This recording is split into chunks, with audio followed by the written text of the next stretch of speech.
حضرت ابراہیم بن ادہم رحمۃ اللہ علیہ کی خدمت میں ایک شخص حاضر ہوا اور عرض کیا، علی جا، مجھ سے بہت گناہ سرزد ہوتے ہیں، مجھے گناہوں سے بچنے کا علاج تجویز کیجیے۔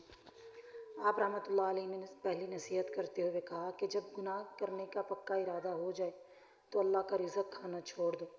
اس شخص نے حیرت سے کہا، آپ یہ کیسی نصیحت فرما رہے ہیں؟ یہ کیسے ہو سکتا ہے جبکہ رزاق وہی ہے؟ میں تو اس کا رزق چھوڑ کر بھلا کس کی کھاؤں گا؟ آپ رحمۃ اللہ نے ارشاد فرمایا کہ دیکھو کتنی بری بات ہے، جس اللہ کی روزی کھاؤ اسی کی نافرمانی بھی کرتے ہو۔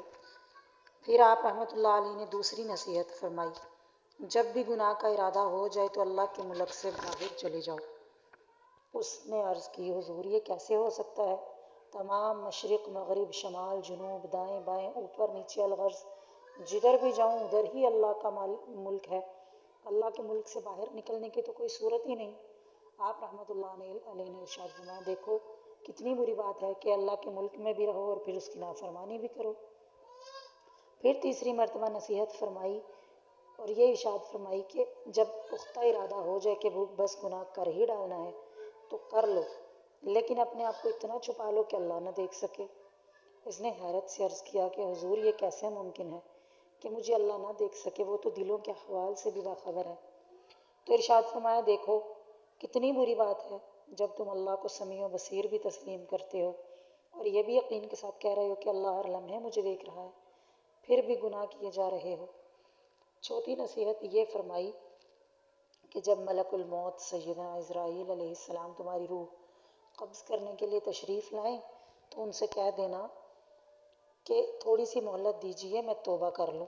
تو اس شخص نے کہا کہ حضور یہ کیسے ممکن ہے؟ یہ میری اوقات کہ میری کوئی سنے، موت کا وقت تو مقرر ہے، ایک لمحے کی بھی مہلت نہیں مل سکے گی، فوراً میری روح قبض کر لی جائے گی۔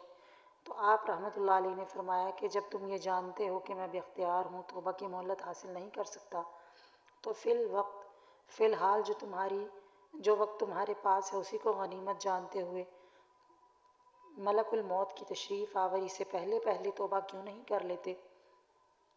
پھر آپ نے پانچویں نصیحت یہ فرمائی کہ جب تمہاری موت واقع ہو جائے اور قبر میں منکر نکیر تشریف لے آئے تو ان کو قبر سے ہٹا دینا۔ اس نے عرض کیا، علی جا یہ کیا فرما رہے ہیں؟ میں انہیں کیسے ہٹا سکوں گا؟ مجھ میں اتنی طاقت کہاں؟ آپ نے فرمایا کہ جب تم نکیرین کو نہیں ہٹا سکتے تو ان